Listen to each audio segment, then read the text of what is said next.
The voice of Husker Nation is on the air. This is Hail Varsity Radio. Insight, opinion, expertise, along with the biggest names talking Nebraska sports.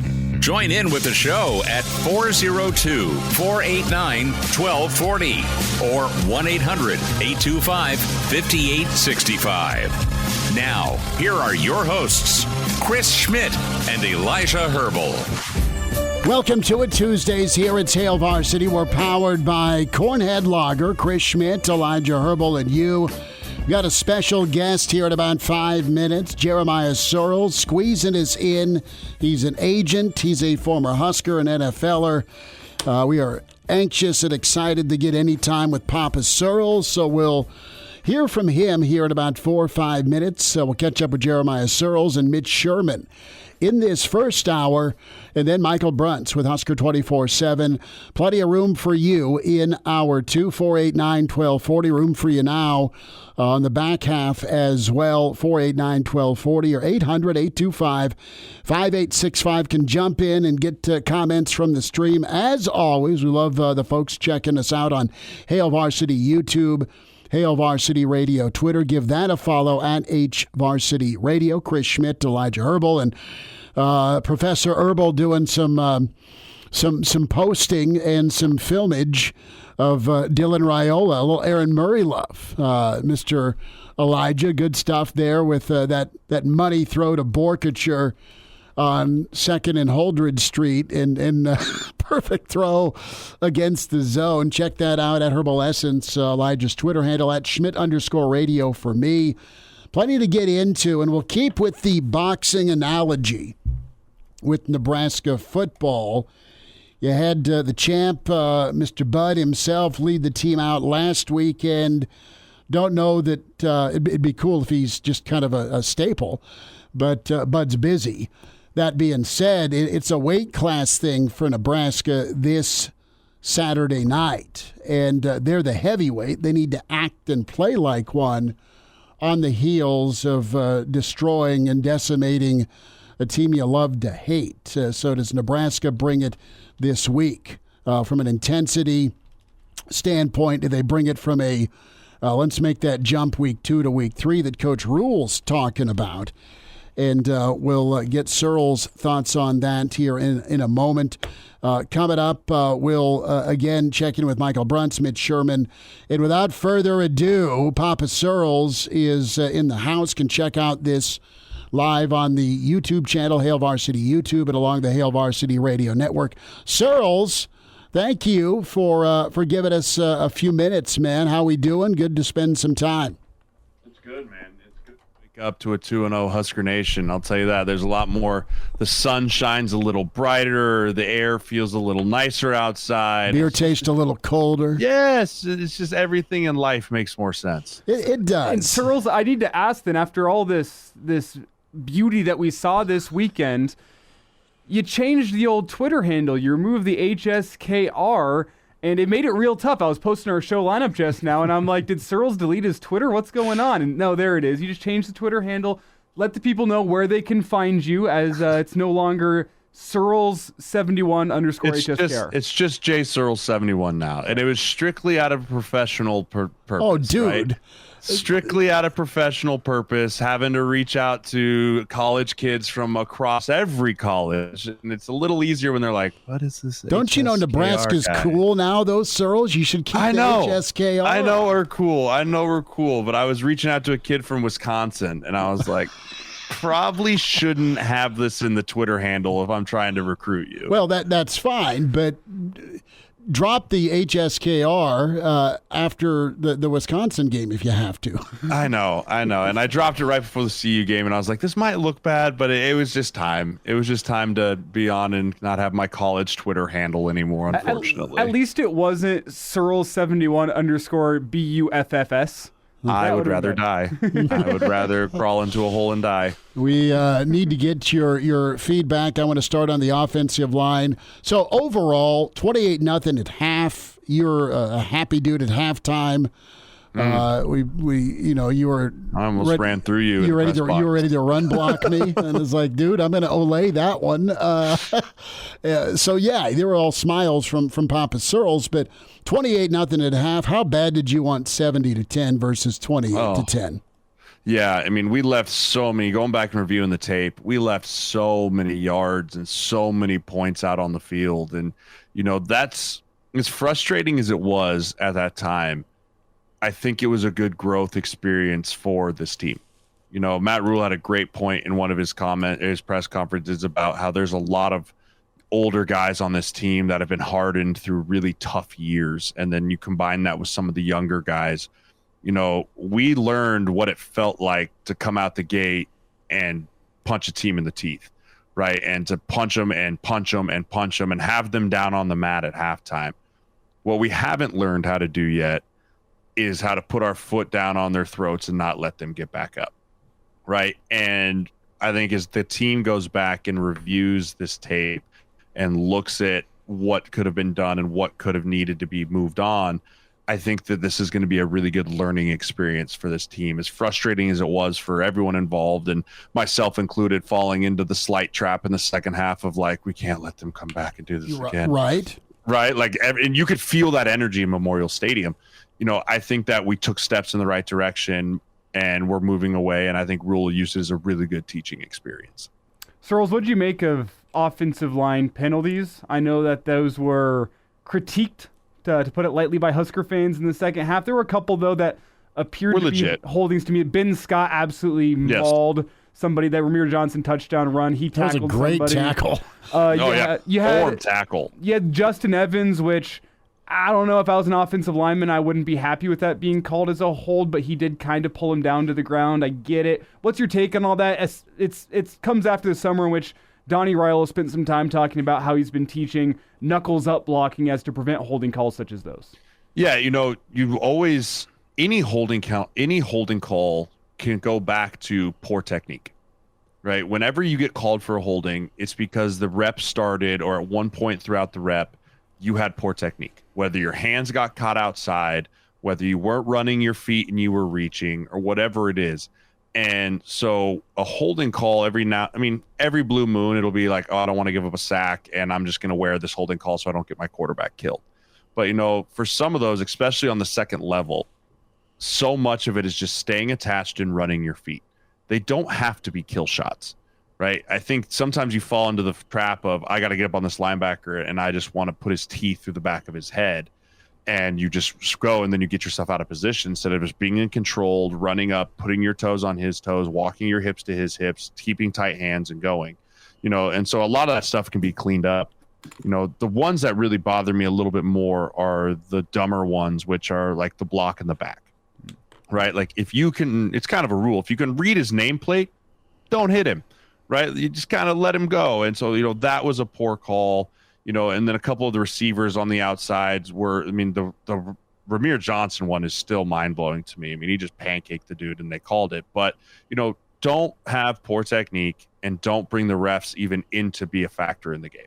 So there's a couple of guys that I've noticed on that offensive line. I want to get your thoughts on them. First off, for as much time as we spent on Corcoran during fall camp, I can't remember a misstep by him at any point through these first two games. He's been fantastic. Have loved Mazuka at right guard. He has been absolutely fantastic. Benhart and pass protection to me has been hit or miss at times, but his double team blocks with Mazuka has created great movement on that right side. Nebraska's loved running behind those two. I just want to get your thoughts on some of those guys that I've laid out. Those have been the standouts to me so far. Yeah, Turner's been a very pleasant surprise. Coming off an injury last year, coming off not a super strong year last year at times, and honestly, nobody talking about him even being the starter going into this year. He's wore it with a good badge of honor, and he's gone out there and performed very, very well in the first 2 weeks of the season here. So I'm excited for him to continue to finish his Husker campaign on a strong note and just continue to build confidence. So much of offensive line play is confidence, right? So continue to have that confidence. And then Micah Mazuka has been a major upgrade at the right guard spot. He's big, he's physical, he uses his hands really well. He's a mauler. He's an NFL offensive lineman, and we need more of those guys. And I think he's been a big, big reason why our run game's been successful in the middle there. And then Ben Scott, too, has just kind of been steady Eddie. He's not super shiny. He's not going to run the 4.8 and be out in space and doing all those things. And he's also not the Tyler Lindenbaum that's going to roll dudes off the ball, but he's an extremely steady football player and brings stability to the center position. And then Benhart, again, he's picked kind of right up where he was last year. He has some limitations in the pass rush and the pass protection game, but overall, I felt like he's had a really strong start to the year as well. Jeremiah Sirles with us, Hail Varsity Radio at JSirles71 on Twitter. It's going to take some getting used to. Yeah, I got to read. A lot of years to reprogram. So your expectation is what Saturday night? I mean, my expectation is a blowout win. And the reason I say that is they've seen enough through 2 weeks to know that we are capable of it. Now, that needs to be the standard going forward when you play teams like Northern Iowa, right? That's not a slight at Northern Iowa. That's a talented, they've got some players, they've got some big guys up front, but they do not have the talent from a depth perspective that Nebraska has, right? And so to take the next step in the evolution of program building, you need to have these games not even have a possible question mark behind them. Like, it's not even in the conversation, right? We should be this week talking about, so when the Huskers win by 50, what are we doing against Illinois, right? And I'm not saying that that's the conversation they should be having within the building, but that needs to become the conversation that we're used to having, because that means we're playing championship caliber football. We're close. A lot of things to clean up, but we're close. And so I expect to come out and have a dominant performance this week, because I think that is the direction in which the program is headed. Did you take away, you mentioned all the things left on the field, all of that into consideration with this Colorado win? Is it more impressive with what Nebraska did, considering that they didn't handle the second half like they needed to? I wouldn't say it's more impressive, but I do think that it's encouraging. Sure. I think it's encouraging that we didn't find a way to lose. In so many years, it's this roller coaster of bad, good, anything in between, versus this game was, hey, we definitively won that game. There was no point, yes, there was a little bit of angst of here we go. But no threat. I never once felt like that game was going to be lost. And that's a step in the right direction too. And a lot of it comes down to our offense taking care of the football, right? We're +3 in the turnover margin since Nam. Right? I can't remember the last time we had a +3 turnover margin. It's incredible, but it also is the number one stat that can look to equivalating wins and losses. Mm-hmm. And to score now twice on defense in the first 2 weeks of the year, and to have only 1 fumble, 0 interceptions, that is probably the number one reason why we are 2-0. It's Jeremiah Sirles with us here, talking some Husker football. And Sirles, you talk about Nebraska being a contender, taking that next step. As I saw it Sunday night, Nebraska has jumped up to the 5th best odds to win the Big Ten title. They're tied with Michigan now. If Nebraska is to live up to those lofty expectations first 2 games of the year, what do you still want to see from this team? Yeah, I'd still like to see us be more definitive in the run game.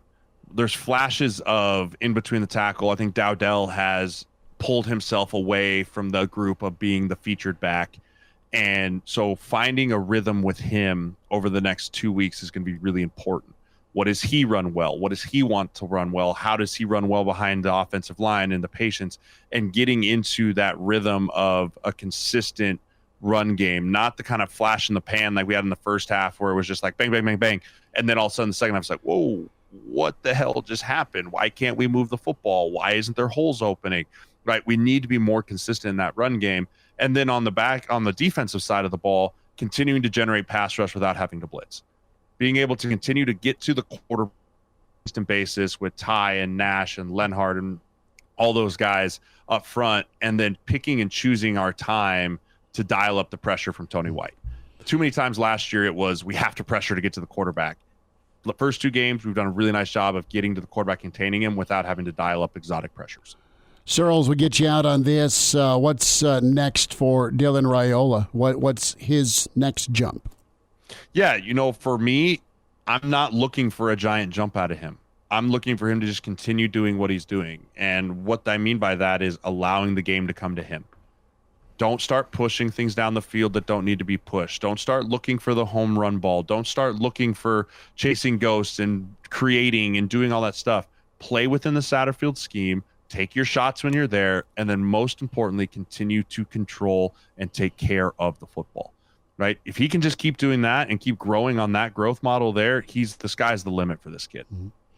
Sirles will holler again. Short week next week. The Illini coming to town. We'll see how Nebraska handles life as a heavyweight, ranked again.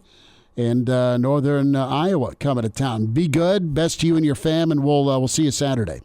Absolutely appreciate it, guys. Go Big Red. There he is, Jeremiah Sirles with us. Good to get caught up with Sirles at at J Sirles 71 on Twitter. Man, I didn't know you could make massive changes on your Twitter handle. I think you have to be one of the verified accounts to do so. I think you have to pay for Twitter.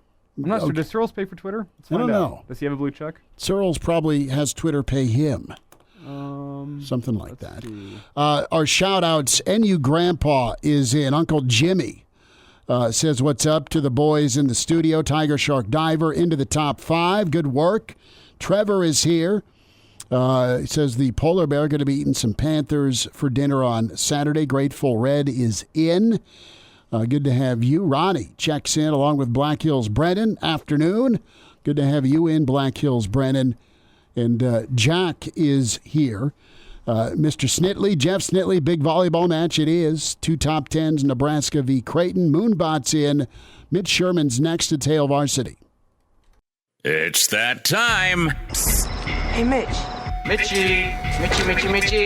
We're looking for you, pal. Mitch Sherman from The Athletic, talking Big Red. Unleash the fury, Mitch.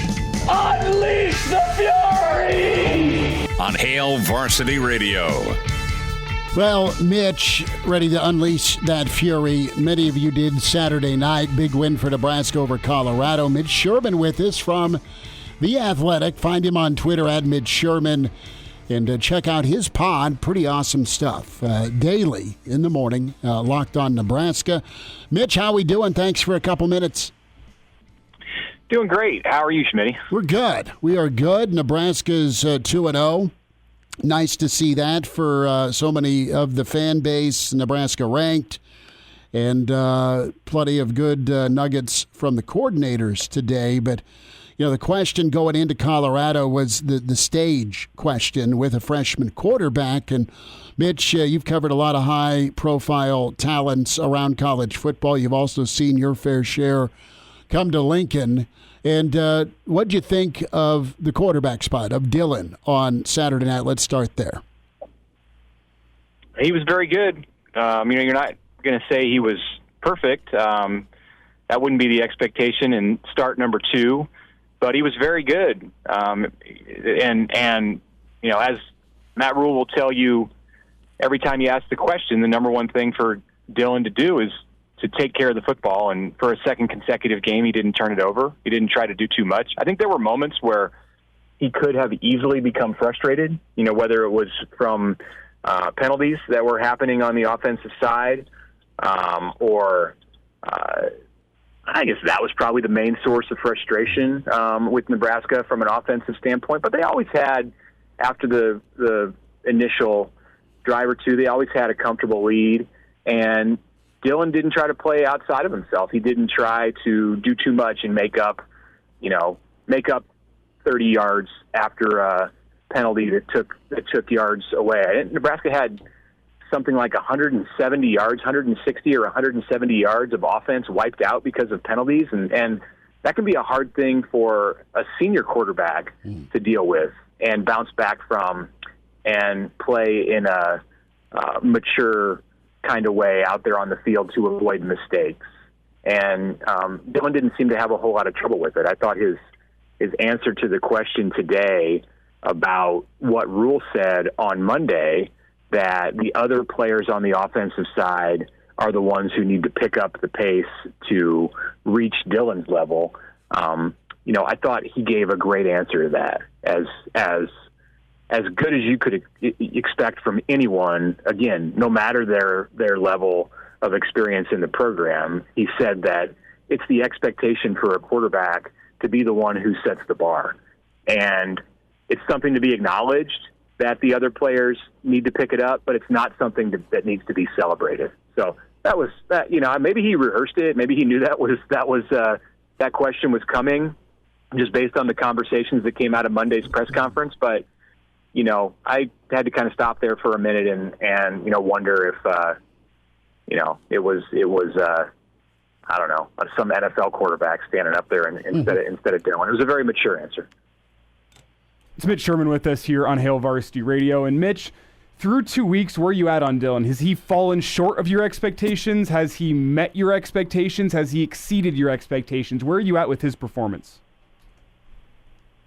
Well, overall, everything on and off the field, he's exceeded my expectations. I didn't expect him to be giving answers like he did, really like he has all year. And you're not judging a quarterback based on the things that he says in the media, but he's played very well. He's done an efficient job, and he could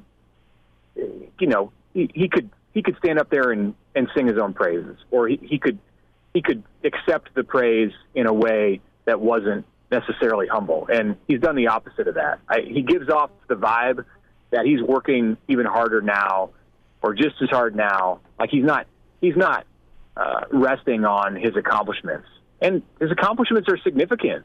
2 games, no turnovers, thrown for more than 400 yards. He's completing more than 70% of his passes. That's outstanding. Like, that's better than what you could have drawn up for Nebraska going into the season. Now, the offense as a whole, I wouldn't say that it has exceeded my expectations, but Raiola at quarterback, yeah, he's given Nebraska more than what I would have thought for any freshman quarterback coming in his first 2 starts. Mitch, let's go to the defense, and they were supposed to be rock steady. They have been. They've been dominant. They have made steps with a 4-man pass rush through 2 games. They've tackled exquisitely well when you look at the rest of college football. And they know that we talked about Dylan's answer with the standard and expectation. Tony White and his crew have met it. Do you foresee them being able to keep up this intensity? I do. I don't think the defense is doing anything right now that you wouldn't expect them to be able to continue to do. I don't think they're playing above their heads. Like, there's not a guy out there that you look at and go, okay, well, yeah, he's on track. He's an All-American. But there's several who are in the conversation for maybe All-Conference. I mean, Ty Robinson, Tommy Hill, like, those guys are good. Those guys are playing at an all-conference level. Are they, like, going to win the Bronco Nagurski Award? Well, probably not, because somebody out there is flashier. Someone's going to have more sacks. Someone's going to have more interceptions. So nobody's playing, like, way above their heads. But as a group, which I think is a good thing for the defense, because if there were 3 or 4 guys who were just at this level that was unsustainable, then you'd go, well, let's see what happens. I don't think there's anybody who's like entirely set on coming back down to earth. If anything, like there's players all over this defense who I think can give Nebraska even more. I expect this defense is going to get better and stronger as the year goes on. Now, the caveat there is that they've faced 2 teams that are both somewhat one-dimensional. Colorado had no threat of a running game. UTEP is a first-year system with the new coach and was limited somewhat in what they could do. They had a nice up-tempo system, and it showed on 1 or 2 drives, and that was it. So Nebraska's going to play better offenses and more efficient, diverse, physical offenses for sure when it gets into the Big Ten. So that's going to be reflected in some of the yardage and points and averages that this defense allows. But I think the defense has room to grow, and it is full of veteran players. That's not going to change as the year goes on. So my outlook for the defense right now over the next 10 games is that they're just going to get better, and they're going to give Nebraska every time they go out there. Will Nebraska be favored at Ohio State or USC? Absolutely not. But the defense is going to give Nebraska a chance every time it plays. It's Mitch Sherman with us here. And Mitch, as we go a little bit bigger picture with the first 2 games this season, Who's a guy that their performance has surprised you in a good way, offensively or defensively? You didn't expect it coming into the season. I didn't expect it from Dante Dowdell. That's an easy answer. I was in kind of like let's see it mode, and maybe not even that with Dowdell. I don't know that we started to really get wind until the very end of camp, or maybe it was even when week one kicked off that Dowdell had made as much of a move as he had among those running backs. He looks like he's running at a different level than the others. And Ramir Johnson has great value to this offense, and he was Nebraska's leading receiver and most targeted receiver. He's a good third down back. He's good in pass protection. But I think Nebraska's found its workhorse in Dowdell at running back. So that's surprising. He's probably not the player who I would have expected to emerge if someone was expected to emerge at that spot. On defense, I would say John Bullock. John Bullock had a solid year last season. Definitely worthy of being one of the guys out there with a black jersey, and he was a good story in the offseason a year ago leading into 2023 because he's someone who came from the defensive backfield and was a former walk-on and had been raved about in practice but hadn't been put to use in games, and then he went out and held his own in games last season and stayed healthy and held up in Big Ten play. Well, this year he's taken it to another level. And, he obviously was, maybe not obviously, but as coaches have pointed out, he was a big part of the reason that Nebraska got the pick six, that Shadur Sanders had to throw the ball to the wide side of the field across the hashes out of the end zone because John Bullock took the short route, the slant route, which I believe was to Travis Hunter. That's a matchup that you wouldn't necessarily like John Bullock to be in, but he took it away. And that turned into 6 points. Like, he's doing that kind of stuff on the field, so it's not just like where he shows up in the stats. At middle linebacker for Nebraska, like he's doing what the Huskers need from that position through 2 games. Mitch, we'll get you out on this reaction here about 90 seconds or so. Christian Jones in for Nebraska as part of the 2025 class. Yeah, it's a huge win in recruiting. I think some people as the summer went on, and when Christian did not commit in July, coming out of like the surge of momentum that Nebraska gets annually from camp season, there were some whispers around the football community in Omaha that maybe this just wasn't meant to be, and that Christian was looking for a program that was a national title contender right now, and that was Oklahoma. He decided that he wanted to see how things looked early in the season, particularly for Nebraska.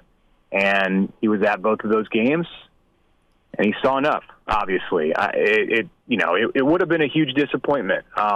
Anytime Nebraska loses a player in state that it really covets, it's a big disappointment.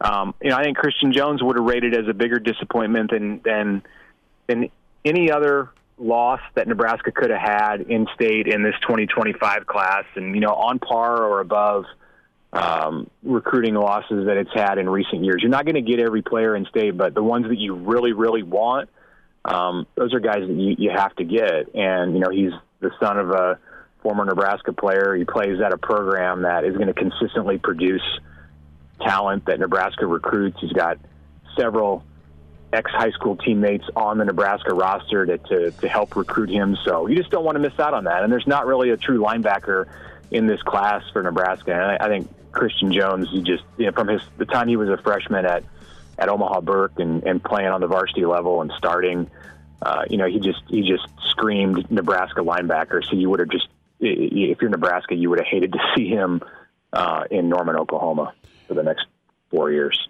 Mitch, good stuff. We'll see you on Saturday. Thanks again for a few minutes. All right, thanks, guys. Take care. And now, back to Hail Varsity Radio. Okay, thanks to Mitch Sherman. Thanks to Jeremiah Sirles this first whirlwind hour. start. One more time. Whirlwind start to the show here. Yes. In a good way, the best way possible. Room for you till 5. You can jump in 489-1240, 800-825-5865, Chris at HailVarsity.com. Get to more of your stream comments, and we'll dive into the topic of weight class, keeping with the boxing analogy in hour 2 for Saturday against Northern Iowa. Will Nebraska play like a heavyweight against a team they should? Well, yeah. If you're going to Ameristar, 30.5. That's the number as we talk on Tuesday. Michael Bruntz going to be with us here at 5:05, 489-1240. To get in, we'll hear from some of the coaches and Dylan Raiola as well. Brent puts in a great comment. I forgot how much fun it is being relevant. That's what this week is. You're soaking it in, you're soaking it up, and that's awesome. Other Dave is in. NASCAR Eric checks in. Dion, good to have you, Dion. Shane is here, ready for the fun and ready for the run. That's a good idea, Shane, on Saturday night. Eric is here. Uncle Larry, good to have you. Uncle Larry, Spotify, iTunes, Google Play for the podcast. If you miss Sirles or Mitch or any of the segments, Hail Varsity YouTube. Cliff in Florida. Cliff, good to have you, partner. Jim is here, and Jim, I'm getting to it right now. Jim Dozel said, and he put it out on Twitter, they listen News Talk 900, our dear friends in Columbus, wishing his dad a happy 95th birthday. Jim enjoys the show. Bless you, Jim. Bless your pops. Al, 95 years young, quit playing golf in 93, 5 aces for Papa Al in his illustrious golfing career, and he tunes us in on Newstalk 900 in Columbus. Shot an 84 at Quail Run in Columbus 2 weeks after he was 92. Oof. I pray someday I can break 100 in consecutive outings, not just when I'm 92. Have you tried playing from the kids' tees? No, I have not. When you get under 100, talk trash to me. Wish I could break 100 from the kids' tees. You break that bottle. Walter is in. Bloated Bird is his hashtag. He's got the Illini playing pretty well. Should be interesting a week from Friday. Yeah. More importantly, see you can eat. You can fill in the blank. Nathan is in. Good to have you. It says, if you have time Saturday, check out UNL Rugby, 11 a.m., Fleming Fields, v. Iowa. I have a good friend who's on the UNL Rugby team. I love that. Our old buddy Vince Powers used to crush it, I think, probably at Creighton. Yeah, my old buddy Gabe Pooch. Okay. He was on the rugby team, not the type of guy that you wanted to tackle you by any means. He was large, built like a brick, you-know-what house. Like that dude. Whew, boy, those rugby boys are different. They are. They are absolutely different. Nathan says the Illini should be a good game. Trevor is in. Trevor, good to have you. Thanks for checking us out on Hail Varsity YouTube. Mr. Anthony Sargent is in. KG. Speaking of Will in Colorado, Prince Will put up a cold-blooded pic of him in Shadur. Cold-blooded, like it. Channeling my inner Dave Chappelle here. Montana Husker fan. NBC managed to turn what looked like one of the most electric atmospheres in college football into a funeral. Very, very boring broadcast. The crowd was loud and juiced throughout the game on the broadcast. Colt McCoy sounded sleepy, but yeah, Colt needed some Red Bull.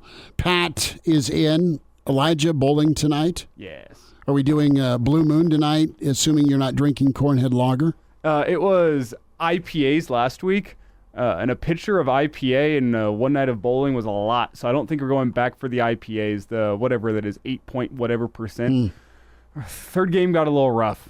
First 2 games were fantastic. So we're going to try to find that spot in the middle tonight that,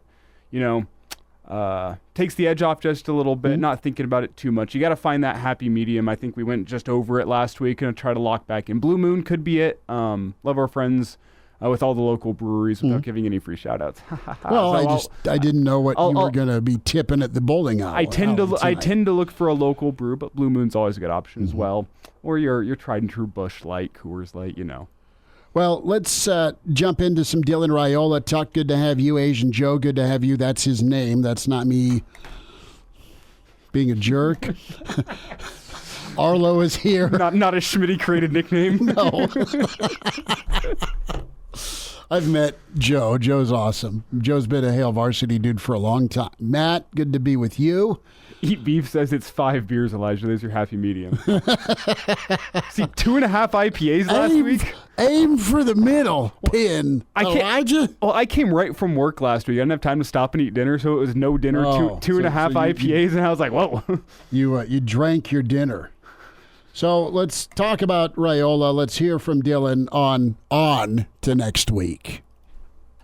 Yeah, we just got to focus on the next thing at hand, and the next thing's you and I. And last week's over with. We understand that, and we're just in the process phase right now of dominating our process and really trying to understand everyone's process. So, it makes it easy when you think of it that way for our team, and we're just excited for the next week that we have to play together. So the comment Mitch was talking about setting the standard and not really thinking much about pats on the back. Sal is in from Omaha as well. But here is Dylan from earlier. It's just a matter of keep leveling up, and as a quarterback, and we understand in our room that that's a standard, and I think that the standard should be acknowledged, but I don't think it should be celebrated, just because that's what you want out of a quarterback room, is to elevate your team, and I can do a better job of getting our guys on the same page as I am, so. I'll take some of that responsibility on me, and I know our guys will accept the challenge, and they'll be playing a lot faster this week. Mike is picking up lumber at a lumber store. He's not happy. We're going through some of our stream comments and listening to Dylan Raiola. How about Dylan when it comes to standing in the pocket and that willingness to do so? Yeah, my body feels great. It just all comes back to your training and how you train your body. Our strength staff does a great job of keeping us strong, keeping us flexible, and Bobby does as well. And so my body feels good. Obviously, it was sore Sunday and a little bit yesterday, but had a massage, get all the soreness out, and that's part of football. You got to learn to love the hits. You're going to get them whether you have a great O-line or you don't. And I believe we got a great O-line, so I'm willing to stand in there and take any hit for our team. So we're going to take Cornhead Lager off the menu because that's the obvious pick. What should Elijah drink tonight at bowling? Pat says go Coors Banquet. Someone out there is going to be mean and say Rumplemints or something like that. So I don't like opening this up to the people. Our old boy Scott from Shields is the Rumplemint king, as he typically delivers those. More comments from you in the stream. Some final thoughts this first hour. Michael Bruntz on the way, wide open.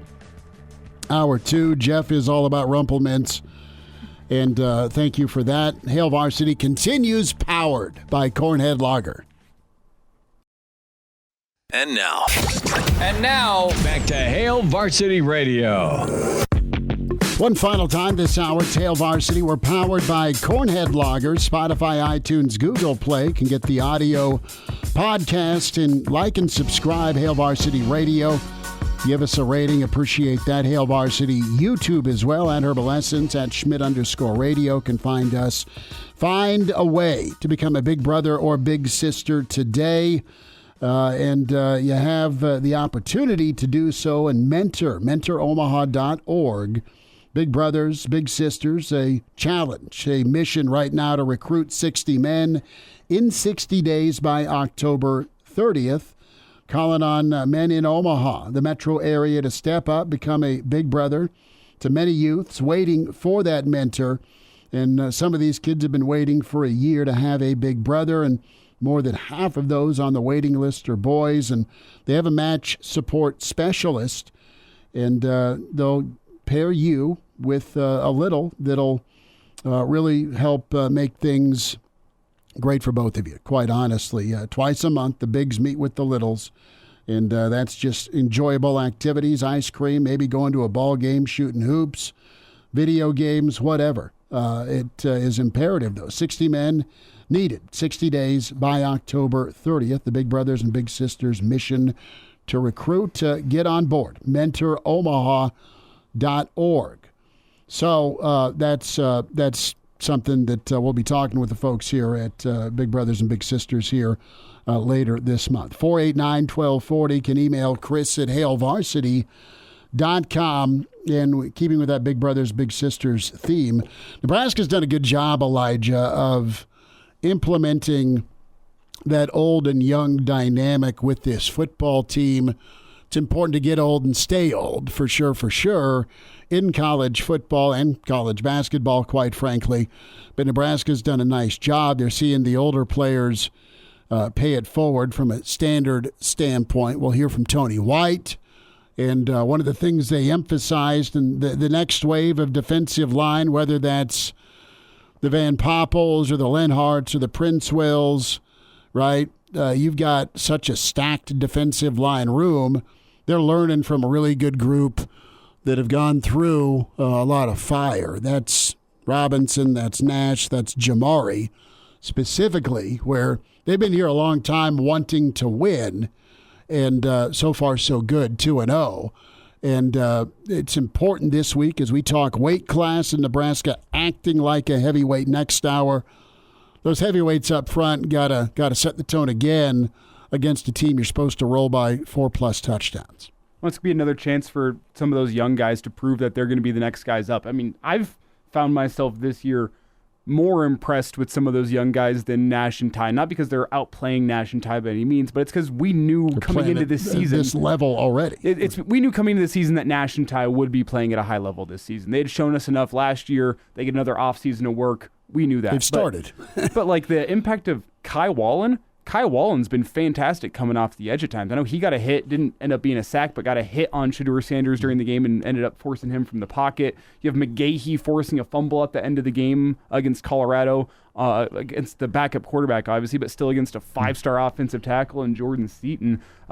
Van Poppel, I don't want to leave any names off here. There's been plenty of guys, young guys, that have been stepping up and making plays, and I find myself even more impressed with them because we didn't necessarily expect it from those guys coming in. More comments into the stream about what Elijah should drink tonight. Cornhead Lager, yes, but Eat Beef says Natter Days. Oh, those things are nasty. Walter says black cherry and vodka. And Three Wisemen, if you sink it, you drink it, says Jeff. The voice of Husker Nation is on the air. This is Hail Varsity Radio. Insight, opinion, expertise, along with the biggest names talking Nebraska sports. Join in with the show at 402-489-1240 or 1-800-825-5865. Now, here are your hosts, Chris Schmidt and Elijah Herbel. Great to have you in. It's Hour 2 at Hail Varsity, powered by Cornhead Lager. Chris Schmidt, Elijah Herbel. We welcome in Mr. Michael Bruntz with Husker 24/7 Sports. Can find Bruntsy on Twitter at Michael Bruntz. Senior writer for Nebraska, all things hoops and football and baseball and even some late night, as his bio says, Oakland A's, formerly known as the Oakland A's tweets. Bruntsy, how we doing, man? Good to spend some time with you. Yeah, good to be on. I'm doing well. How are you guys doing? We are good. A couple of burning questions before we get into football. Has Michael Bruntz been in a bowling league before? Not a league. I was a JV bowler back in the day. Before I don't. Is it considered a varsity sport now? It used to be just like a club sport. It is a varsity high sport. School. Yep. It's varsity. Okay. They have championships, and you can go to school for free on it. Yeah. No. I was back in the days when I'm pretty sure you could probably still smoke in the bowling alleys. Is that why you joined? Yeah, so it was a while ago, but I had the bag and I got my own ball, but that was as far as my bowling career ever made it. I ask because it's big night. It's Elijah's Bowling League, and he and his squad are pretty formidable. I think we're number 2 in the league right now. Right. It's still early. Nebraska's ranked. Elijah's bowling team is ranked early in the high. season. So what's your team name? Do you have a pun? Is it a bowling pun? It is not. We're sponsored. Wow. Sponsored by my dad's business. It's not that serious. Okay. Shout out. Do it. Am I allowed to? Yes. Oh, Spring Valley Homes. Okay. Yeah, it's Boom. Spring Valley there Homes, the Spring Valley Homes bowling team. I didn't know if I was allowed to do that or not, but you do it. You shout that out whenever you want. If there's any problems, talk to Chris Schmidt with that. No, that's FCC. fine. The other thing I'm asking, Cornhead Lager is obviously the choice because it's our title sponsor, but we've been asking folks in the stream, what should Elijah drink tonight? Trevor says Fireball. Mike says the Rusty Nail. Tiger Shark Diver says daiquiris and wine coolers tonight. I'll pass. Little Bartles and James on the lanes. Is that what you're... or the box wine. the banquet beer, Schaefer's fave, is represented. Jeff says Rumpelmints. Eat Beef says Natter Days.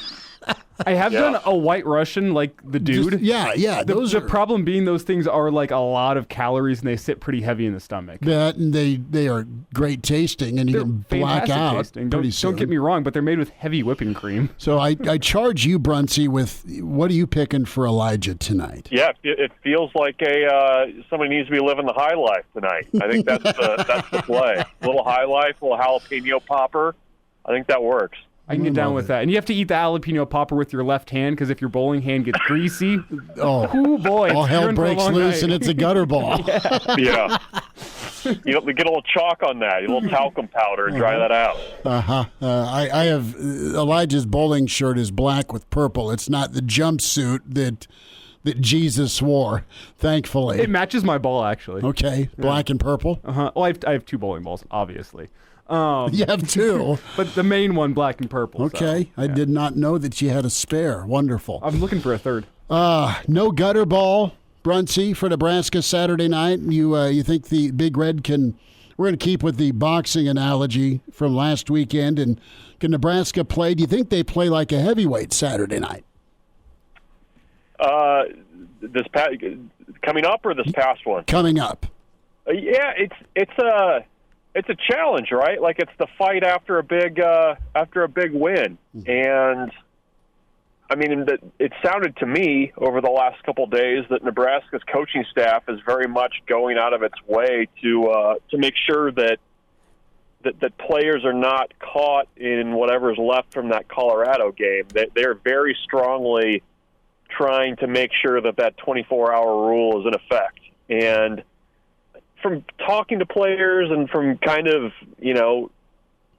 just kind of getting a sense of where they're at, it seems like to me that a lot of the players kind of expected what happened against Colorado. So I think as much as there was kind of this emotional release for fans in some ways, over there it was a little bit more business as usual. So the challenge is going to be different this week, and you're going to be facing a different approach on offense than what Nebraska's seen. From the opposing offense than what Nebraska's seen the first 2 weeks. But I think that, the way that they kind of hammer things home about, the what's next approach and the nameless, faceless opponent, I mean, these are the kinds of weeks where those things are really kind of put to the test when you're going against a team that that you should probably roll over.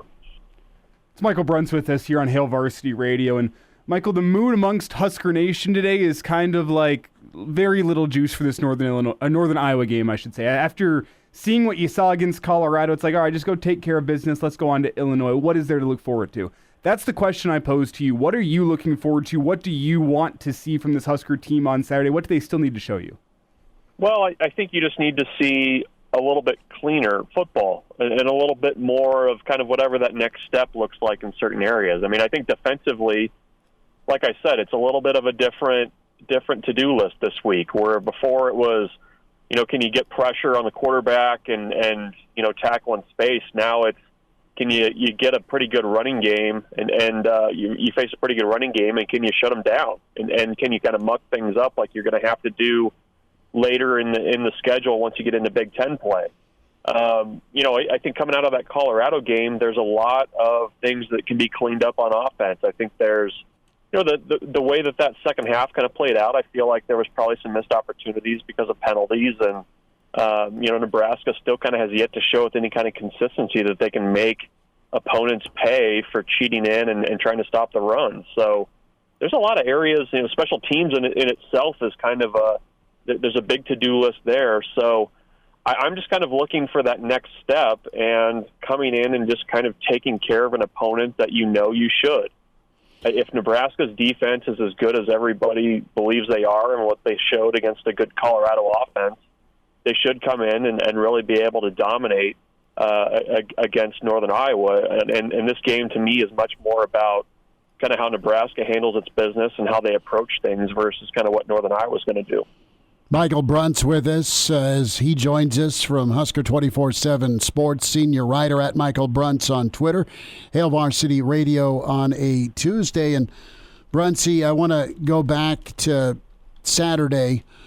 Give me some headlines we'll read at the end of the season. The headline about the Colorado Buffs will be what? Yeah, that's still up in the air, I think. I mean, it's a tough team to kind of wrap your head around, because if you just kind of look at the talent that's there, that's a team that most weeks should be able to kind of go in and out-athlete teams. And I know that after the game, at least in the Colorado locker room, they were really kind of trying to hold on to the fact that they felt the defense played pretty well in the second half after making some adjustments. And, honestly, it's hard to kind of know what that Colorado record is going to be at the end of the season, because you could sell me on, okay, they've got some things you can build around. They've got some skill guys. That's maybe a 6-6 team. You could also sell me on the fact that that's a team that, is very volatile, a few injuries here or there, and all of a sudden you're staring like, 4-8 in the face. And so it's kind of hard, I think, to really know what the value, or place a ton of value on what Nebraska's win was the other night. But, I mean, I think they went in and really kind of took care of whatever Colorado's strengths are, and that, to me, is a pretty good day at the office. I mean, I think there was a lot of fear about Shedeur Sanders and what those wide receivers can do, and Nebraska just kind of, from the opening bell, to use your fighting analogy, just kind of really took the fight to them. And I think that's the biggest kind of credit to Nebraska in that game, is the way they handled that. But Colorado's a really tough team, I think, to kind of get a handle on. And even last year, with the way things started and ultimately played out for them, I would not be putting any kind of money on really predicting what that Colorado team's going to be at the end of the season. Bruntsy, paying it forward, all right, there's Colorado as 1 mile marker for the fan base. It needed to be like it was, and there was enough domination to make Husker Nation smile. Pretty telling about future opponents with Illinois. They could be ranked by next Friday. Purdue, we know they host Notre Dame. You've got a wounded Notre Dame. You got a wounded quarterback for Notre Dame. Mm-hmm. Could this schedule all of a sudden look a little bit more formidable here as we get into October? Yeah, I mean, I think the potential is there. I mean, I was not expecting Illinois to hang in there and ultimately beat Kansas the way that they did. I mean, I think the perception of Kansas is, you had a pretty explosive offense. They're got some guys up front that can do some things. And, I think, Illinois is kind of one of those teams that, under Brett Bielema, I think is always going to kind of be in the game. And, they forced some turnovers. They kind of had, that game was kind of similar in the they packed the stadium. It was a game that a lot of fans were looking forward to. And, Illinois kind of rode that wave. And, Illinois is going to be a little bit more, I think, of kind of the type of offense that, Nebraska is going to be facing against Northern Iowa, with a team that's going to try to really run the ball, that they're going to be pretty good up front. And so, the challenge, I think, is going to turn a little bit for Nebraska's defense. And, great, you can rush the passer, but if teams try to get physical with you up front, are you going to be able to stand up to that too? I think they will.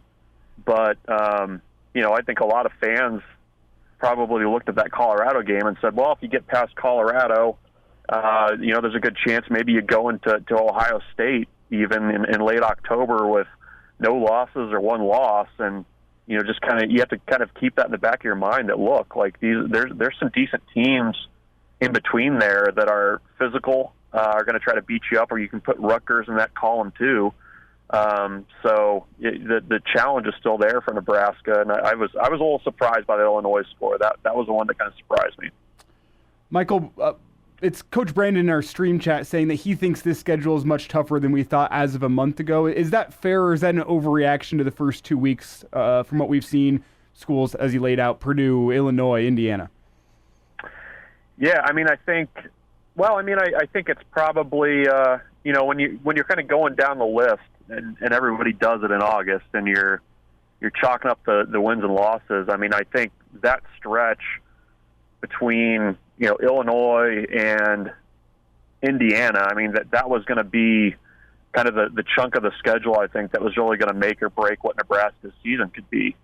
And Indiana has looked very good so far. They haven't played really high level talent yet. Illinois looks like they're formidable, and I think Rutgers was going to be a tough out anyways. I think they've got a team that is going to be pretty tough to play against. They're going to play good defense, and they've got some offensive skill and can run the ball a little bit. So it's kind of always been a challenge. I think sometimes whenever you get to August, you kind of get that fall camp bump where maybe you see your team a little bit better than what's on the schedule, but I do think that's going to be a pretty tough stretch of games for Nebraska, and they're going to have to be ready to go. Michael Bruntz with us, Husker 24/7 Sports, at Michael Bruntz on Twitter. Bruntz, we'll get you out on this. A thought when we take a look here in the recruiting world, and you and Shafe and of course BC do a great job with coverage. Christian Jones pulling the trigger. That video dropped last night after we got off the air, and a thought. You're an Omaha guy. You know what the in-state talent has been and what it means for Nebraska to land a guy like this. Are you surprised that Nebraska was able to get a yes this soon? It sounded like this thing was going to go for a while. Yeah, I think, with Christian Jones, it had always kind of been, he wanted to see kind of what this version of Nebraska football was going to look like, and kind of where things were trending. I think the other finalists for him in Oklahoma was certainly right there with Nebraska. I think you kind of knew what Oklahoma is going to be. You kind of have a sense of what they are. But with Nebraska, if you're Nebraska, you needed to show progress. And that was such a big thing for him. He was there for the opener. He was there, the other night too. And, I think there's a lot to like if you're a defensive player looking at Nebraska and kind of the way things are trending. So, I've always kind of said, look, like you follow the visits, and I can't recall a recruit who has visited a school more times before making a decision than Christian Jones. I don't know that there was anything else that, bells and whistles or relationships or whatever that he could have seen at Nebraska that would have swayed his choice any more than just Nebraska showing up and playing good football.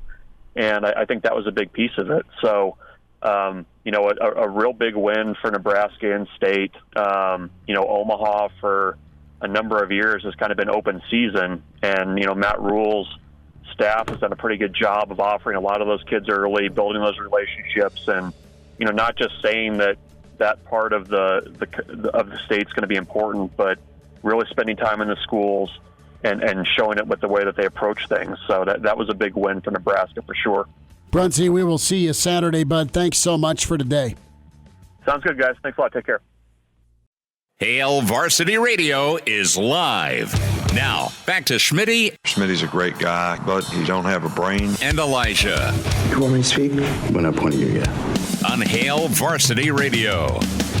Thanks for hanging out. Big thanks to Michael Bruntz, Mitch Sherman, Jeremiah Sirles already today here on Hail Varsity Radio, iTunes, Spotify, Google Play can get the podcast downloaded there. Hail Varsity YouTube channel can watch the show that way. Like and subscribe as well. Open for you till 6. You want to weigh in, so let's dive into it. Let's touch gloves, so to speak, in that boxing analogy. Will Nebraska play like a heavyweight on Saturday night against Northern Iowa?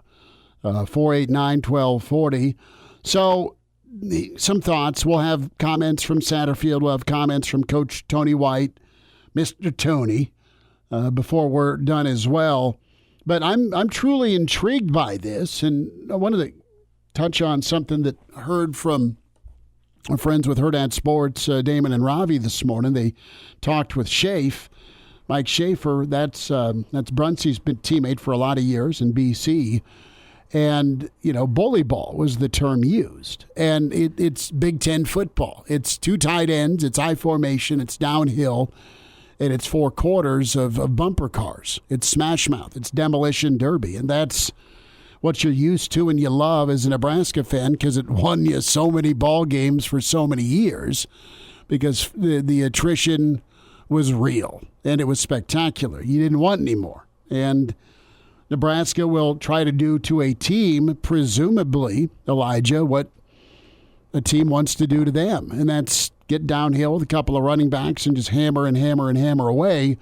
And it's such a contrast to what you've seen the first 2 weeks. And it's really going to be a blueprint of your new Big Ten, because you're going to be hopping from one foot to the next week to week, where 1 week you'll have Wisconsin that used to be downhill phone booth football, and it's now air raid.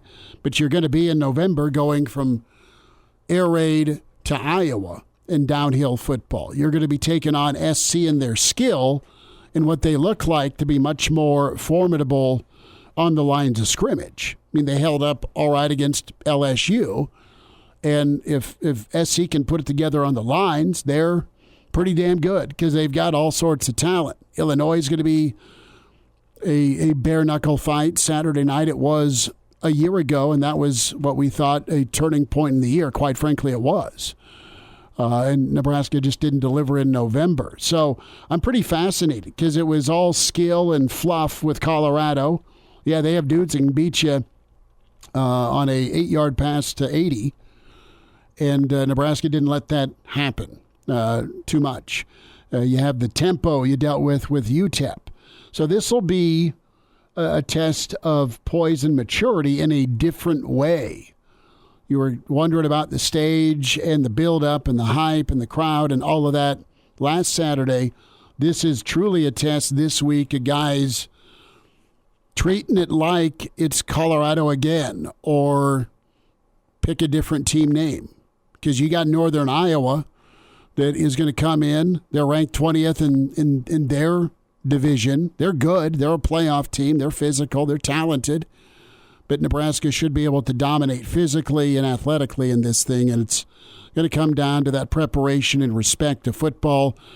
I think Nebraska is in good shape. I don't think it's a mental drop-off. It's easy for human nature to put your feet up, pat yourself on the back, feel yourself, do whatever you want to say after a big win. But I think this coaching staff is such the taskmaster sort that they're going to be getting screamed at all week by the head man, because it wasn't good enough for third quarter and fourth quarter and parts of the first half. He's going to have them ready. And I think there's too much memory from the Ty Robinsons and Giffords of the world, where they've seen Nebraska bleep the bed against a team that's supposed to show up because their helmet says the red N, show and go and just win by default by rolling the helmet out there. So I think Nebraska is going to handle this like they've handled this season so far, maturely. Yeah, I even struggle to call this a test, and that sounds bad based on where Nebraska's been, but nothing in this test to me is on the field. You've got your answers.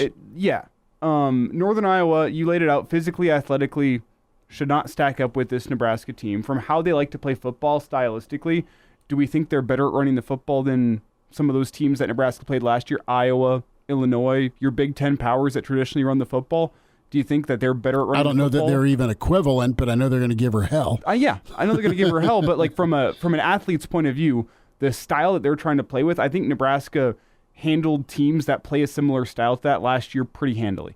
The only test to me is it's something we've talked about with Sirles, the learning to win process. His quote from Mike Zimmer, like, how does this team handle the moment whenever everyone in the world expects you to win and there's no juice going into this game? The Husker team, I know I have a feeling Matt Rule's going to have them ready to play, but is this Husker team going to be juiced up all week to be studying film for Northern Iowa and playing Northern Iowa? No. Can you still go out there and handily take care of business like you should, despite the fact that the opponent that you see on Saturday is not one of those teams that you circle on the schedule and go, ooh, I'm ready for that one? That's the only real test to me this weekend, and that might sound a little disrespectful to Northern Iowa, but it's about how the expectations of Nebraska have changed through 2 games this season. It's a game that you should go in there and win. It's a game that, from an athlete's talent point of view, you outmatch them. Just go in there and take care of business. That's what your task is on Saturday. That's how heavyweights perform. Heavyweights perform like you think about the Alabamas and the Georgias of the world. Whenever they get that non-conference opponent in mid-November, which they get every single year. The Sanford Bowl. How do those SEC teams treat it? You know what? That's our starters are going to go out there for a quarter and a half, maybe 2 quarters, play hard, and it's essentially a half bye week because we don't want to put our starters out there after halftime. The great teams go out and handle that, and they get their backups a chance. You know what? You can knock a little rust off, and you get it as a week of rest, an extra bye week. If Nebraska can do it like that, go in there. You might not have much juice, but you can go in and handle business, take care of them handily, and get yourself a half off if you're a starter. That's how a heavyweight would operate in this moment. That's what I want to see. You need minimum of 4 touchdowns again in the first half. There needs to be 300 yards rushing. You know what I want to see? And there needs to be minimal points. And maybe you cover a kick. Maybe you make a field goal. You keep your Renaissance man at quarterback safe and healthy. I mean, those are some A, B, C's, and D's for me. Some things I look for, like if you want to make this a test for the Husker coaching staff, like if you want to test your guys and see what they're capable of, you have to give them some lofty expectations for this game, which I think that they have earned the right to have those lofty expectations. When was the last time Nebraska's defense pitched a shutout? When was the last time Nebraska's offense went a full game without punting? These are the types of things that heavyweights can do whenever they play teams that they're expected to roll. Nebraska's expected to roll. Can they have lofty expectations such as these to show that, you know what, they are still getting better, they are still improving? Like, I'm not saying Nebraska needs to go out and pitch a shutout or Nebraska's offense needs to go out there and not punt for me to consider it a success, but those are the type of things you're talking about. These are the type of things you're talking about as, like, this is what heavyweights go out there and do. Mm-hmm. So that's I mean, no offense to Northern Iowa, but it shouldn't be a matchup that should stress you. You should be able to have these cherry on top type goals. Well, and see that jump 2-3 against, make them truly look overmatched. Right? That's what winners do. That's what the great teams in college football do, is they go out there and put those cherry on top performances against teams that they have the capability of doing it against. Can we hear the edited version of McAfee? Because guess what? That hype train has left the station. It is choo-chooing its way down the pats on the back train tracks, and old Patty Mack all in on the Big Red. Their environment is bananas. Yeah, all the videos coming out of Nebraska this weekend were awesome. Will Compton had face paint on, was screaming on the Jumbotron. What a day he had. But if you think about the Nebraska fan base, they show up like an hour and a half before the game, pack the stadium out. Yeah. Always have. Even in the years they were awful. Terrible. Like Frost was leading that team right into the ground. I don't know how that works. I have no idea how that works with Scott Frost, how you can be a great coach somewhere. It is weird. And then you can go to somewhere that has everything you possibly need and be so terrible. I mean, they were so bad under his leadership, let alone before that. And then now Matt Rule comes in here in his second year, and Raiola, who's Nebraska royalty, comes and flips from Georgia to go to Nebraska. And it's like those fans have been waiting for this. They've been there, and now we got a championship fan base that's ready to go, and seemingly a championship team. If they're going to get the bounces too that they got for that one touchdown where the ball hits like 2 guys and then he catches it and scores the touchdown, it's like if Nebraska's going to get the good bounces and they're going to have this freshman be seemingly a 25-year-old in the pocket and with his ability, Don't look now. Nebraska could be the team with that black shirts defense that flies around and it's getting called out. I guess they're getting called out by sports media for what they said about the Colorado football team. It's like, is Nebraska the quiet? Because the Big Ten's going to have how many teams in the playoff? Well, after Iowa completely pooped the bed, I think it's safe to say they're not going to be in there anymore. But yeah, Nebraska, three or four teams. And if Nebraska gets a couple massive wins this season, which they certainly could. They have it. They could go through. It's like, is Nebraska in the college football playoff this year? That's an insane thing to think of going into the year. But now watching them play, it's like sound. Obviously, Matt Rule is going to have like a technically sound defense. Yep. They got weapons. Raiola appears to be a guy. They have it all, and they have a stadium that is certainly going to assist every home game. It's like, I love the Cornhuskers. Oh yeah, I couldn't love them anymore. All that sounds awesome. This is a familiar for some of us, but different world for many of you. Moment at 2-0 and ranked. And it's completely different right now with whoever's in charge, where you got a guy that'll stop and smell the roses once the season's done. He isn't going to do it during the year. His coordinators aren't going to do it. His O-line coach isn't going to do it. Doesn't sound like you got a quarterback that's going to stop and say, oh, this is pretty cool. I mean, you have a quarterback that doesn't even have social media. Well, he does, but his sister runs it. Yeah, I mean, he's not. He's not active on that. Nebraska's going to be able to walk into the stadium and get through the door. Their head's not going to swell. Their head coach isn't going to let them do it. Now, the playoff talk right now. I sent it to you this weekend. Stuart Mandel put Nebraska I know, in his way too early college football playoff and rankings. that's okay. That's what you're doing after week 2, especially after some teams that you thought Kansas isn't dead. They can still do some good things in the Big 12. But Notre Dame, sorry, they can run the table, but they're not going to have a conference title game to play in.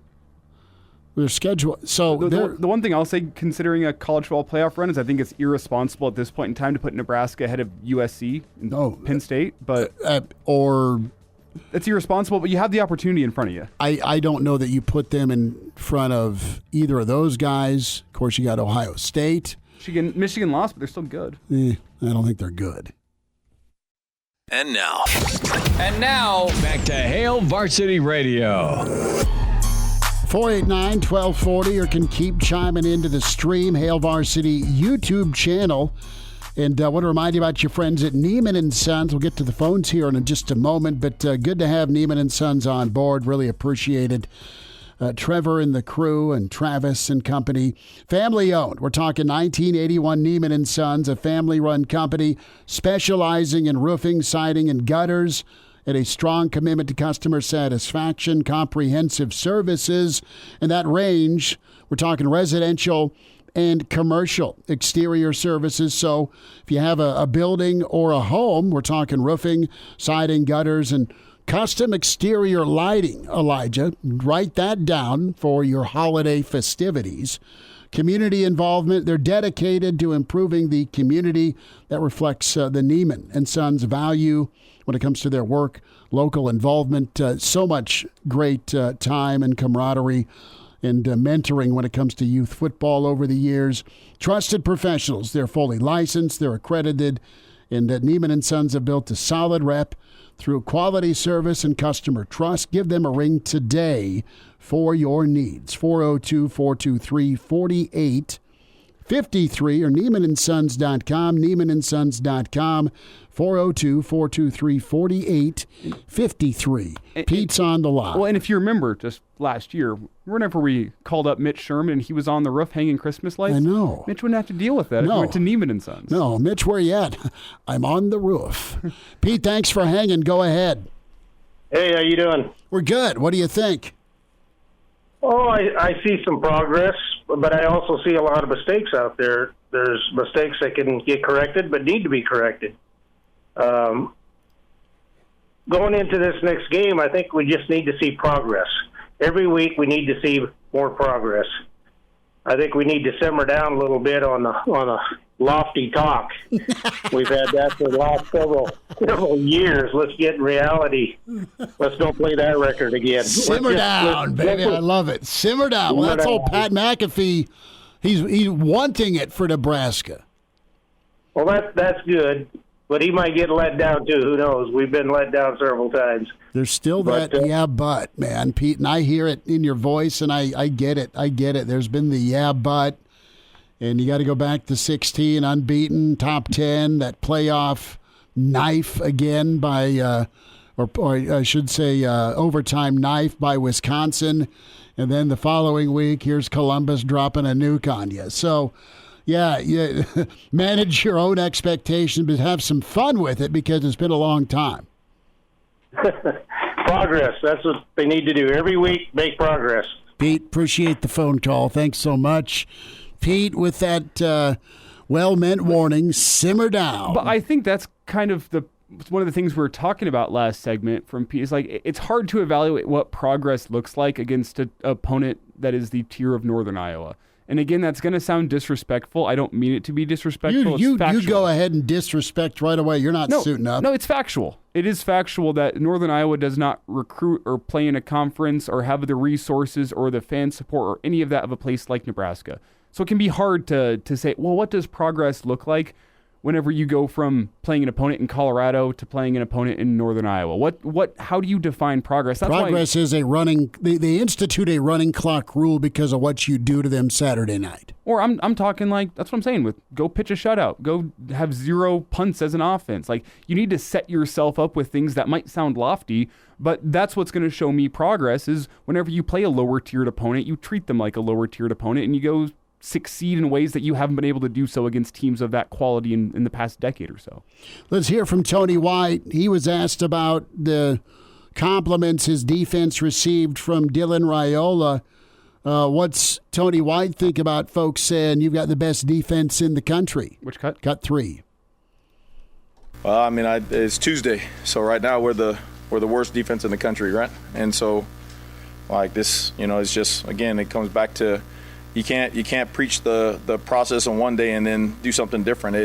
It's Tuesday and it is a physical day, and we got an opponent coming in here who rushes for 250 plus yards a game and got some great backs. So, all that stuff will go for naught if you don't prepare the right way and just again approach it as you got a team coming in here who will beat you if you don't handle business. So, it's just Tuesday. So a little bit more from Mr. Tony and getting guys ready for the week, cut 4. Yeah, competition. I mean, coach said it. The first thing that coach said was the special teams has to improve, and that if you look at the guys on special teams, that's defense. A lot of that. I mean, 2/3 of those guys are defenders. So that bugs the hell out of me. You know what I mean? That's happened. So the competition for everything is really the focus this week.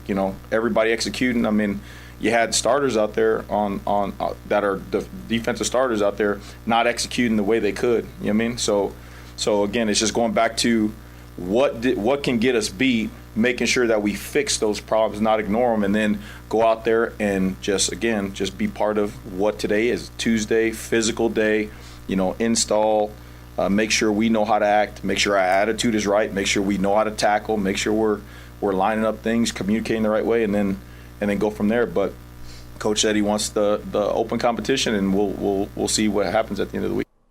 Goose is seconding the simmer down. Skyler is in. He wants no procedural penalties, no miscommunication. Old Matty checks in saying GBR. You can check us out on the stream, Hail Varsity YouTube. So this is a preview of coming attractions, Elijah. Let's hear what Mr. Tony has to say about them Panthers. This is a good preview to Big Ten ball, right? I mean, they're going to line up. They got 12 personnel, big backs, can play action you if you put too many dudes in the box. So, never looking down the road, but it's going to give you a sense of, okay, you saw the pass rush, you saw some coverage stuff, and now you get a chance to line up and set your pads against an opponent that wants to try to impose their will on you. You know what I mean? And so again, that's why I'm excited about this challenge. I mean, I want to see the guys play with hat in hands. We go against the offense every day in 9-on-7, and just work fundamental football. You know what I mean? And so this is one of those games that is gonna show up. It will, and make no mistake, they absolutely keep it rocking and rolling. Grant on Twitter at Hail Varsity Radio. And is where you follow the show. Love the playoff talk, but we need to pump the brakes a bit. We need to figure out who's going to be our field goal kicker. We're going to be in a lot of games that are tight, going to come down to that. You are right. It's going to come down to a kick, a missed kick, a block kick, or a made kick by Nebraska. And right now, you don't have that answer. I mean, another thing you'd like to see get closer on Saturday. Do we have confidence in that? I don't know, but... Dude, that's why I'm saying we aren't going to know until it's 20-17 with Rutgers or Illinois in a phone booth, bloody, bare knuckle fight, and say you lose the turnover battle, but you're still in it because you got them both at home, and you're going to need to make a kick to force overtime or draw even, or just score. Your red zone numbers aren't great right now either, if you're Nebraska. I mean, so we're nitpicky. Well, and that's why I said last segment it's irresponsible to put Nebraska above some more proven Big Ten teams in the playoff rankings right now. And yes, I'm including Michigan in there. I don't care what you think. That's a good Texas football team. No, Texas is very good, and burn this tape. Texas could be competing for natty. They might win it. Yeah. They're that damn good, but I know that Michigan's a nightmare on offense. We'll wind down to Tuesday. It's Hail Varsity, powered by Cornhead Lager. And now, back to Hail Varsity Radio. You know, folks are worried about Elijah departing radio. What? And joining the Pro Bowling Tour. Long ways to go. You know? Whenever the drunk old men in bowling league are still kicking my ass, like... No, we still got a ways to go there. Tiger Shark says Schmidt drinks more Evian than the king of Saudi Arabia. It's the same bottle, dude. It's from the tap. I'm just too cheap to go buy a new water bottle. Trevor says I do have the stash to join the Pro Bowling League. Yeah, that works. You need to come over like Bill Murray and Kingpin. Well, have you seen, what's his name, the Pro Bowler? He's got the big old bird's nest up top. Kyle Troop. I'm out on my Pro Bowlers. Oh, he just looks like a bowler. I'll pull him up. That would be glorious. Buckle up, please. If you're going to be out and about, use your seatbelt. It saves lives. It prevents injuries only if properly worn. Make it click. A message from the NDOT Highway Safety Office. Christian Jones thoughts. That was the news last night. We got some thoughts from Michael Bruntz. Some preliminary takes from our old buddy Tim Verghese before the news dropped. And the obvious is, had to have it. Got to keep your 4-star at home. You got to keep your in-state in-state. Nebraska did that. You've got an athletic, talented, just physical linebacker that has gifts that are phenomenal in coverage, can be incredible off the edge. He's a leader on a championship team with championship DNA at Westside. And it is big. It's big because OU, that's a backer that OU gets about everywhere else. And that's a guy that Nebraska had to really work for. And again, Elijah, it's Nebraska not taking the in-state for granted. They had to work. They got him. And Dvorak and company has done wonders with a group of kids at the linebacker spot. You've seen guys get better and be damn difference makers. That goes to Bullock. That goes to Bayer. And you're excited to see what's next for Shavers. And Dvorak's really, really good. That's a hell of a good hire. And this is a really nice recruit. What I'll say about Christian Jones is you watch the tape and you watch him whenever he's out at combines. The athleticism is out of this world. The size to speed to strength combo is just rare. In space. I mean, the best comp that I have for him is a guy that I think went to Boys Town. Isaiah Simmons. Off to Clemson. Nebraska recruited him pretty hard. I know. He's a Kansas City kid. He's that hybrid backer that he was top 10 pick for Arizona. He's one of those dudes that you can put on a tight end and you don't get beat up on. Yeah, and he gets after the passer just as well as he is out in coverage. Nebraska has a guy kind of like that with Princewell right now. Mm-hmm. He dropped into coverage upon my rewatch more than I remembered against Colorado and did a really, really nice job. That's kind of the comp for Christian Jones. That's lofty with Isaiah Simmons. He's one of the best defensive players in college football that year he got drafted top 10. Hasn't quite lived up to that in the NFL, but that's the comp I have. Well, defense is optional in Arizona. I do want to say here, I got this picture pulled up. Should I go for the Kyle Troop look? It's right there. Wow. Yeah, Can you do that? I could try. Would you have to? I'd have to definitely perm it up top and like try to get it to stay curly. My hair does not naturally. Would you have to do like Bradley Cooper and what's the movie from about 10 years ago? The other guys? The Heist movie. Bradley Cooper. Where he makes a mess of Louis C.K. on the couch. Don't think I've seen it. Forgive me. Yeah, Bob Ross. It's the Bob Ross tribute. Thanks for tuning in. Back tomorrow at 4 with Hail Varsity, powered by Cornhead Lager.